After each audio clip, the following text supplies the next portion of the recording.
Spirit of Wind, Water, and Wisdom. And I was just at the Mind, Body, and Spirit Expo in Raleigh, North Carolina for the last 2 days. And that event is prompting this week's Maura's Musings.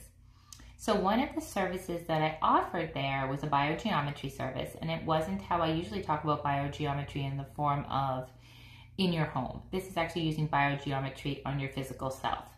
And I actually use biogeometry on my physical self to help keep my back pain, because I have a crushed L4 and L5 in check, and I don't take any pain medication, anything, Advil, Tylenol, anything. I just use biogeometry to keep the pain in check. And I was at the expo for 2 days on my feet and took nothing, and I was fine. So it works.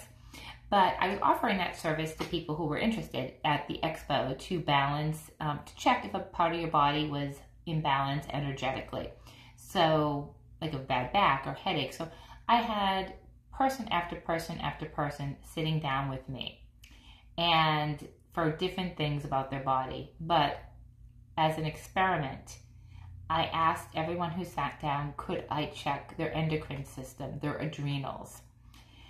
And that would be your pineal, your pituitary, your thyroid, your adrenals themselves, and then your pancreas, and then whatever reproductive organs, male or female, you have.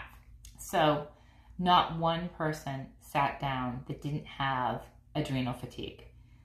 There wasn't one person whose adrenal was energy balanced that it would go, the pendulum would go clockwise. They all were counterclockwise.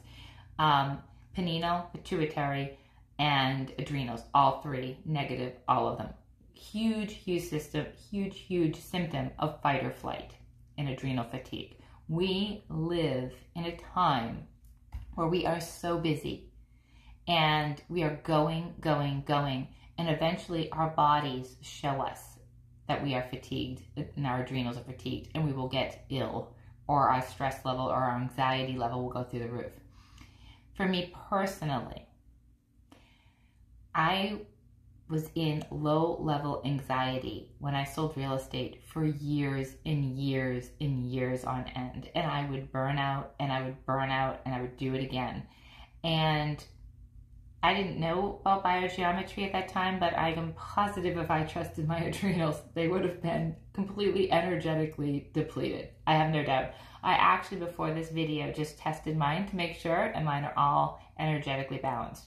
But there are a few things that I know from fight or flight and adrenal fatigue.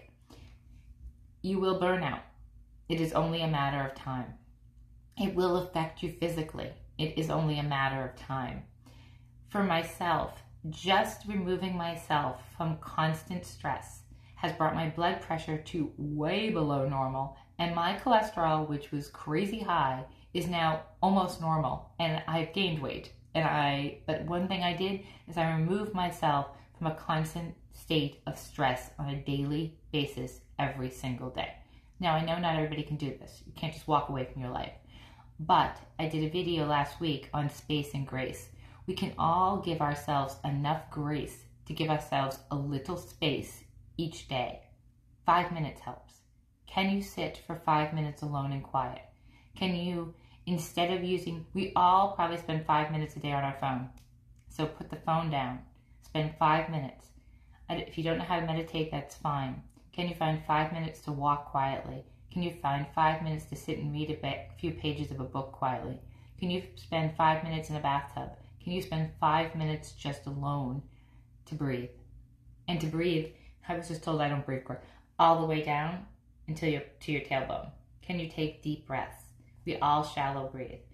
Not all, but a lot of us shallow breathe. Can we take deep breaths? Can we give ourselves space and grace so that we do not burn out? Because all of my clients this weekend were in adrenal fatigue. Think of everything that comes at us every day, all the social media, all the news, our jobs, our family, our friends, life. It adds up. Can we give ourselves 5 minutes? Can we put ourselves first instead of the other person? Can we learn to say no? Not today, I need this time for myself.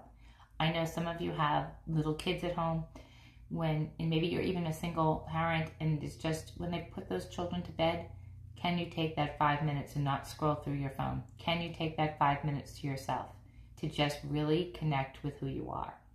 I pulled a card around this asking for, some information. And this is the card. This is a deck I got. I love Spirit Song Tarot. It's a beautiful deck. It's all about nature, which I love. And I pulled the High Priestess card, which is sacred knowledge and intuition. It's a kitty. And the moon shining down. And the message is, the keeper or sacred knowledge links, balances, I guess it's not a kitty, it's a lynx. Links, balances invisibility between consciousness and unconscious worlds. She knows all that is hidden will one day be revealed, and that the truth will eventually surface into consciousness. Her clairvoyance and divine wisdom encourage you to embark on your own sacred inner journey. Look within and trust the calming rhythm of your intuition, for it will eventually open the doorway to knowledge that will help you recognize your spiritual power. The key words are intuition, meditation, sacred knowledge, dreams, receptive, channeling, calm, solitude. The words to pull from there, from what I'm talking about, would be meditation, calm, and solitude. I hope that you can find 5 minutes of calm today and every day, and to learn to put yourself first, because we are only as good to others as we are to ourselves. And from a person that put everybody in front of myself for years, I know that now when I put myself first, I'm a better person. I'm a better human. I feel so much better.